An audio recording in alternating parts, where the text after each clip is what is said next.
Good morning to all of you students. Welcome to your English online classes. Today we will clear the concept of position of adverbs. How we can use adverbs in our sentence. So firstly we will clear adverbs of manner. That means we have to use adverb of manner with main verb always, or we can say main verb plus object then plus adverb of manner we have to use. You can read these examples for your clarification. Now secondly, we come to adverbs of time. Now here in the same manner as we can see the adverb of manner, in the same way we have to see the adverb of time. We have to use adverb of time words with the main verb always. Main verb plus object plus adverb of time. So in this way you have to use adverbs of time. You can read some examples for clarification. Now if we are talking about adverbs of frequency, students, remember that after subject, or you can say before main verb, always we have to use the words related to adverbs of frequency. You can read these examples for your clarification. Now we come to adverbs of place. How we will use adverb of place?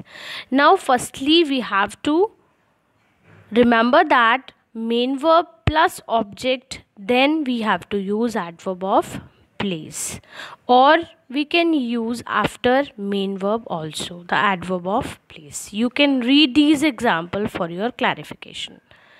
Now here is a formula, students, please listen carefully because it's an important thing. You get to know that if we have more than one adverbs in a sentence, again I am repeating, students, if we had more than one adverb in a sentence, so what we have to use? So there is a formula for that, MPT. First of all, as we know that first of all we have to use subject in a sentence, then verb or main verb, then we have to use object, then after, students, we have to use M, that means adverb of manner, then P, adverb of place, and then adverb of time. You can see here one or two example for that. I is subject here, work is verb here, and hard is object here. And now we come to know adverb of manner means honestly, adverb of place means at home, and adverb of time means every day.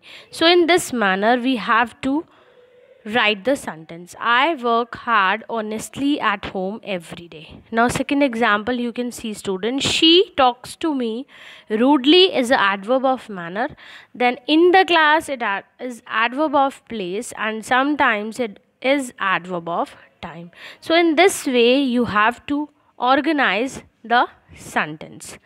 And now how to use even and only? So in these sentences you will clear that if we are writing only in the starting of the sentence means the different, then if we use only in middle of the sentence means the change here, if we use only at the last of the sentence means it will change the meaning of the sentence. So in three of the cases the meaning of the sentence will change. So I think, students, you better understand adverb of place, adverb of frequency, adverb of time, and adverb of manner. Have a nice